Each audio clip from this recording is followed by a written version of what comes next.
Howdy doody. Welcome to episode 296 of TDI. This is Dr. O on the horn to start per usual. And as always, I'm joined by my co-host, my best friend, and newest member of the seven, Ricky Flicks. How are you, my friend? Can you tell the audience your superpower? My superpower would be to time travel. Yeah, time travel? I don't know. I'm trying to think of one not in the boys. I think that's unique. I, That's I not was in the boys. I was thinking podcaster. Like that's kind of what I was hoping you were gonna say, but No, we'll no, we'll run definitely with not. that. Everyone Teleport. has a podcast nowadays. You can't pick that. You got to teleport then. Teleport. All right, teleport. That's Or you got to decent. think of something a little more unique, Ricky Flex. We saw some crazy powers from Gen V this season, right? You got to step up your game a little bit. Flickstar, you have brought on a very special guest for today's podcast. I'm going to let you take it from here because we have a new aficionado to TDI. We have an MCU correspondent. We have a DCU correspondent. We have a Game of Thrones correspondent, right? Please bring on our official The Boys correspondent, Flickstar. Yeah, if you're all over our Twitter page, this guy, you've probably seen him multiple times, but no, we've been discussing this for a long time. He made it before our 300th episode, but the boys Gen V just brought on something new, and I'm so happy we're able to bring him on here. Gus, the new TDI boys correspondent, snaps up for Gus. Snaps up for Gus. Welcome to TDI. Thanks, fellas. Appreciate it. Yeah, I mean, we've been chatting throughout the season, and I think finally it's the best time to do it. That was a kick-ass season finale. So excited to get talking, get some of the. I mean, I got some takes on some of the minor characters that I'm ready to get into. This will be fun. So pass back to you guys. Appreciate it. Happy to have you on, Gus. You've been one of our most active follows on social media, right? Not afraid to chop it up. We know you're going to bring the heat for Gen V and for the boys draft. We've been like stewing over a draft like this for quite some time. And it's one of our favorite shows, if not our favorite show to talk about, or I guess universe at this point. I wanted to ask you, Gus, like you seem well versed in a lot of different shows and movies, but like what draws your attention to the boys? I mean, I would be surprised if you guys didn't agree with me. I think this is some of the best world building since Endgame, and it sort of filled that spot that Marvel's had, and also just doing the making fun of the other universes that have been built up. And I mean, also the mature content of it is just disgusting and totally unique. And also there's a level of comedic timing to it between, you got Tech Knight, the Deep. These guys are just hysterical and also disgusting. I mean, I think this show brings a totally different flavor than all the other superhero content that we've seen over the last, decade and a half. Couldn't agree more. Flicks, is your camera on or what? What's going on here? I knew this was gonna happen. I was telling Gus before the show. This always happens between me and you. You never see me, but he could see me. I made sure he was able to see me. It's awesome. Translucent. All you gotta do is stuff today. Yeah, translucent. Yeah, or Maverick in this case, right? All right, how about now? Yeah. Well, I did want to make a point about what Gus just said. I think the timing that when the boys came out, like you talk about how like the political satire that it serves as, and it also obviously makes fun of all the superhero content we've had. It's kind of perfect. It debuts like 2016, 17, right? And through like that Trump era. And like you have the perfect, I thought season 2, that's my favorite season of the boys, how that builds through like the whole, like we have the administration of Trump going on during that entire time. And weirdly enough, I was like looking at Instagram and I saw a post from Trump yesterday. I'm not a very political guy, but I couldn't help but think about Homelander when I was like watching the clip. It was like, this is a disservice to America. It's him like at a press conference after he testifies in civil court. And it just makes me think he posts that and like, oh yeah, this is a terrible day for America. But he knows he's just like, he's galvanizing the support. It's like when Homelander fries the civilian at the end of season 3 and he just smirks. He's like, wow, like they still love me. It's like Trump in 2016 saying 2 weeks before the election, like a video comes out saying he can grab a chick by the pussy and then still get elected president. You know, it's just like somehow like the boys came out at a perfect time, right? And it's just carried that momentum into the spinoff show. You know what I'm saying? Yeah, definitely. And like it's filled that void, like Gus was saying after Endgame. I feel like really with the superhero fatigue, it's not afraid to make fun of themselves, and also they're very meta, like in a good way. They assimilate the meta-ness very well versus like the MCU and the DCU now DCU, yeah, do a terrible job at it. So like they even have their own Twitter account or X account, like detailing every week by week what's going on at Godolphin University or with the boys with Vought International and everything like that. Like it's a perfect blend and something that we haven't been able to get with MC or DCU. Right. And as we kind of slide over to this Gen V talk, because Ricky Flex and I haven't been able to talk about episode to episode like we have for Loki, we've been dying to like have you on, Gus. But you talked about the world building that's come from the boys into their, I guess, their second spinoff show, because they had Diabolical, the animated like one-off type of like episode show. But what do you think they're doing so well, like to create a universe that can rival potentially an MCU or a DCU? What are they doing that kind of made the first season of Gen V so successful? Well, I think with Gen V, it was awesome. It was so self-contained in the college setting, and the instances in which they did bring in some, cameos, or I mean, Ashley was in it for maybe 1.5 episodes at the end. They only brought in characters that we didn't get a ton of in the boys. I mean, aside from the Homelander cameo at the end, which was just badass in itself, but we got more out of Ashley, and she is so she's panicked all the time because she could get her head scorched off by Homelander. So she's in charge. She's not in charge. So, I mean, this was what I'm getting around to say is it was very self-contained, but you could totally feel that the stakes were there, that the big guy could fly in at any time, which he did at the end. Yeah.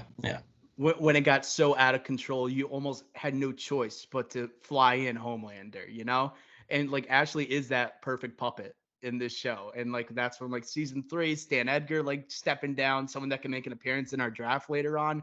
But the only person that really could stand up to Homelander, and he still dethrones him, This show also, I was kind of thinking, did it lean too much like as it went later on in the season for Gen V, like carrying over these characters? You got like the PJ Byrne character who does like all the Vought movies. You talk about Ashley, you got Soldier Boy, but I thought they used it pretty effectively and in obviously the most Soldier Boy way possible when you're inside of Kate's dreams and those sequences. I thought they let you know you're in this world, and that also had the DNA of what makes the boys so special, right? We talk about the satire, but also the goriness and also really like explicit stuff that's going down that like, yeah, you expect to like see the boys carry that out on a college campus. Like it just kept the DNA of the show, but also just related more to like the actual age of these characters. I thought it was the best they could have done as a spinoff, or like to kind of live up to what the boys was. Go ahead. No, go ahead. Rick, you had commented on it earlier, the sort of meta. I mean, they didn't lay it on too thick about how college is a setting where people come up with their really firm political opinions while having seemingly no life experience at all. And they did that it was on the nose at some points, but that really is how crazy some college campuses have gotten since, overall time, but especially since 2016. And they did that to a T here, from, the red hat to when Newman came on campus to speak. It was so well done. And I sort of pivoting, but a comment back to the meta. This is a little bit of irony from Amazon, how there's often comments about how Vought is this giant organization that only wants to take advantage of soups, and the fact that this show is being produced by Amazon is, I wonder how that wasn't cut. Some of that stuff that was a little bit, this could be spun back on us. So I'm glad to see that Amazon, at least they're, studios were allowing the creators of the show to run with this and actually tell the story they're hoping to, because it worked great. That's like what separates Amazon from like if this was a Disney Plus show, right? Like they would never let this type of thing fly. So I get, for once, I'm going to give props to Bezos there for once. Flex, right? Do you think the Gen V has lived up to, right, the hype of The Boys?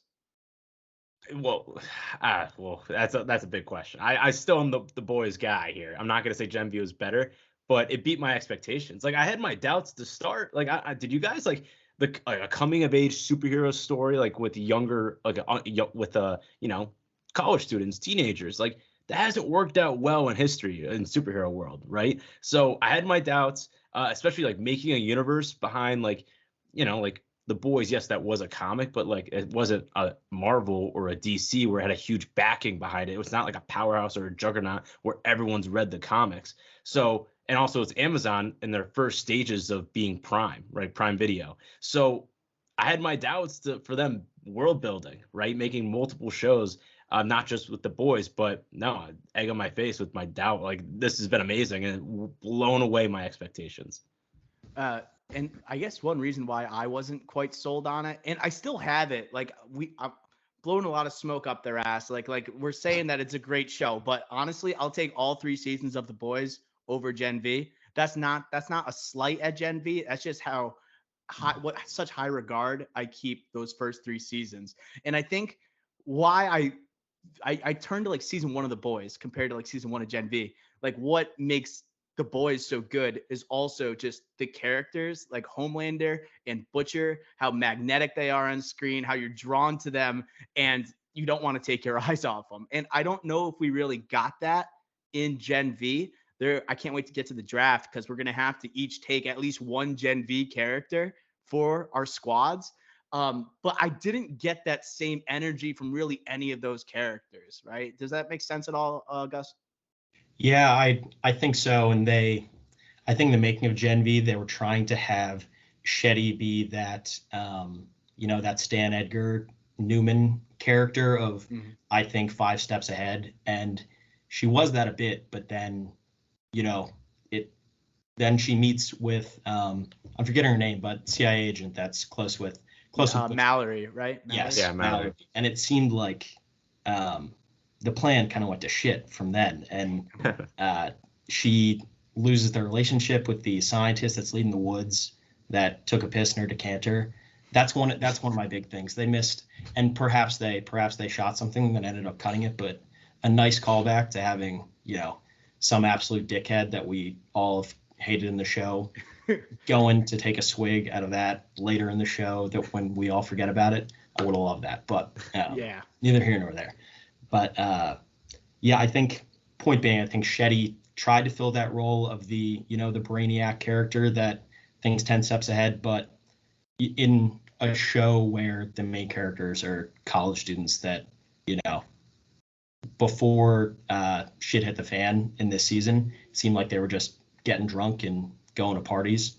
The magnetism of a real badass character is going to be hard to design without making it seem over the top. And I guess for that point, I wish we got a little bit more of Golden Boy, because he could have filled that role, but we got a season or an episode and a half of him. So that's Ricky Flix's boy. Thoughts, Flix? Hey, I'll echo that. Golden Boy definitely would have helped her out. I thought it was effectively used here, and like with Sam throughout, but still, I do agree with Gus there. It would have been great, especially Patrick Schwarzenegger. I have high hopes for in the future. But to pivot back for a second here, I will say another positive for Gen V. I do think the group had good chemistry. I think they all did. Like especially kid actors, like quote unquote kids, but like they're all like probably like late 20s, 30. Like Stranger Things guys. But whatever, whatever. But I thought the chemistry was pretty good. It's just, was it The Boys level good? No, it isn't. And again, we'd have 3 seasons to go look back at versus 1 season where they're disjointed and these are all soups and kind of like we get all their backstories right away versus a lot of the characters in The Boys. They have more mystique around them, like Shetty does throughout this whole season, or The Woods, if you want to say that. So yeah, like for here, it's not as good as The Boys, but again, like I'm not going to say it's going to be as good as The Boys, But I'm just happy we got this because, again, like I was saying from the start, I had my doubts, and it definitely, you could see a path where this could have gone downhill. Yeah, that's a good shout, Ricky. I was that because that was my big criticism. Like, who am I drawn to here? There's no Homelander, there's no Butcher, but I think the chemistry kind of overtook all of that. Because to go back to Gus's point, it's when you have uh Shetty, who's supposed they don't want like I think they really carefully wrote some of these characters so they weren't just identical to the boys, right? So like Golden Boy could have easily been like the next Homelander. And what do? Subvert expectations. He kills himself at the end of the first episode. You think Shetty's going to be like someone that carries over as the big bad from season 1 at least till the end of season 1 into season 2? What do? Nope, she overplays her hand. Boom, she's gone. Stakes immediately to the show. And I'm curious as we move forward, like because there's obviously connection between the first season of Gen V and season 4 of The Boys. Do you think it's likely we're going to get like the majority of these young characters and young heroes in season 4, or is it only going to be like maybe 1 or 2? Like what kind of carryover are we going to have, Gus? Any idea? A couple. So I think Sam and Kate are likely going to be the blonde-haired, blue-eyed kids sitting under Homelander's Aryan shoulder. Good call. Yeah. So I mean, that was one of the closing scenes, right? Him looking at the faux Fox News anchor announcing that they're the actual Guardians of Godolkin, right? So I think they will have some exposure, if not, brought into the Seven themselves. And then on the other side, I have to think Newman has some plans with Marie. She really let her into what she's got going on. She brought her in to Godolkin, right? She was the fairy godmother that got her admission, let her know that she's a suit. I can't imagine that was all for naught if she doesn't have a plan down the line with Marie.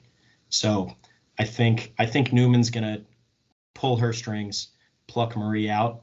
Beyond that, I'm not quite sure what's gonna go down in that little yellow or little white box that they have the good guys in. Flex thoughts. Yeah, I kind of think we're not going to get as much as we think, right? I think that, yes, huge cliffhanger. They brought in Homelander, right? The big gun here. And there is a Butcher post-credit scene. Let's not forget that, right? So, or mid-credit scene, you want to say. So it confirms that's probably the one Mallory was on the phone with. And there's some sort of connections to the boys for sure in this season 4 of the boys. I think, yes, it will be more for the Newman character with the election going on in season 4 and her taking away like the doctor and the only what is it called, the serum or whatever. That's going to be somehow part of season 4. But to be honest, the main heroes, the group, the chemistry, that's a Gen V show. We don't want that infiltrating the boys, and we don't want vice versa. We want them to. It's all part of the same universe. It's great that they have they're very similar in DNA, like you talked about, Doc, and they have their own cameos and isms, right? But they are separate shows at the end of the day, and we can't have too much overlap, or else we get into a Marvel Disneyfied type of thing going on, and that's the antithesis of what Amazon and the boys are trying to do. Yeah. Dude, I agree with both you guys. I think Gus nailed it with those 3 characters that will probably be seen in season 4. Sam and Kate underneath Homelander joining the Seven, and then with the post credit, right? You have maybe Homelander going to save Marie. I could see that potentially happening, joining the boys group, or have something to go against a Newman or something of that nature. Kate, by the way, really grew on me as a character this season. At first I hated her. I'm like, oh, this blonde bitch. It's gonna be awful this season. And then I think they did a really good job writing her character, the pain that she's gone through, her relationship with Shetty, and her little brother, how she made him disappear. There's just a lot of guilt upon her, built throughout the entire season. And then she turns into Magneto at the end of this season, where she's like, no, we are mutant and proud. We are superior than this other than the human race. I kind of got those XMen vibes that kind of match. It kind of just reminds me how they makes fun of superhero shows or tries to take on different like superhero ideas. I was getting a lot of X-Men vibes, boys. Anybody else? Ricky, you got it. Yeah. Yeah, like definitely I agree, but like her powers are like Professor X too. And Oh yeah. I'll say this. This might be a hot take, but hey, like again, I agree with you. Magneto vibes, she's evil but not pure evil. You know her like what she wants, like mutant and proud or whatever, right? But her hands get blown off, or at least one of her hands get blown off, and she can read minds like Professor X. Evil as shit. Her walking around with one hand. Yeah, oh so like yeah. They may slap something in the end, make fun of Bucky from, yeah. Winter Soldier. Who knows? But what if she could develop her powers to like not need her arms? Oh. That's what is it any skin? She have to give a hug? I don't know. I don't know. But that would be sick because she could read minds. So like, why can't she control minds like through that or something? She has the power to do that physically. If she can learn, like Marie learned how to like control blood with like other people's blood and that crap. Like I think she could do it too. Maybe that's a part of the show. It's like they're learning how to evolve their powers. Just like going to school. What is the blonde one that's hooking up with Sam? Emma. Emma. Like her powers evolve throughout the season. Like they're still relatively young, so I wouldn't be shocked if she's able to like kind of take her loss of a hand and like find the new way to enhance her power. 100%. Okay. Other thoughts on this season here, Gus, before we head into our draft? Any other takeaways? What do you got? Anything? I think in the first maybe 2 or 3 episodes, they did a really good job writing the main student characters to exemplify, a certain difficulty that a lot of college age students go through. Jordan Lee's sexual identity and the difficulties with their father. Similarly, Andre's difficulty living up to his dad's expectations. Emma, the eating disorder aspect. And then I also found that while watching that, I was like, they're totally gonna hit the blonde white girl who doesn't seem to exemplify any insecurities. She's a popular girl. She's totally fucking the bad one. She's totally. And so that I guess that's 2 comments. They did a good job writing these characters to be relatable and connect to younger viewers, as well as the writing was on the wall for fuck this girl, she's betraying all her friends. That is, two thoughts that that is kind of genius how they do that, because like the boys, they realize like they are targeting. I was talking about this a couple weeks ago with Ricky. It's like the guys and girls who graduate from the MCU, they end up watching the boys, but then there's that tweener age, like what's the best type of setting? It's like a college type of setting, I think that was really smart in the way they attacked the characters. It was masterfully done. Flicks, any thoughts here for drafting? No, I love that. I just have one more question. And when you guys clicked play for this episode, did you guys check the runtime out? It fell short. It was. And 35 minutes. I was bummed. I was expecting something long. And I mean, they packed a lot in, but they packed a lot. They hit the ground running. Yeah, they did. Like this episode 6 and 7, they really like kind of built up to this. Like there was less action, even though they did have action. Like they had less action for this one, where this one could have been 45 minutes, but at the end of the day, they just wanted like a thrill ride, like just blood adrenaline, just get going. And I was nervous with the 35 minutes though, because obviously we didn't know that it was just going to be all action the entire time, the mayhem on campus, but no, it was, and it was awesome. So like, I just want to say, just similar to the start of this season, I was like, 35-minute episode for the finale, is this gonna fall apart? I'm not saying Secret Invasion fall apart, but fall apart. But no, it didn't. It was great. Love the show. Only thing they should have added is somebody drinking the piss out of the liquor bottle. That would have been it.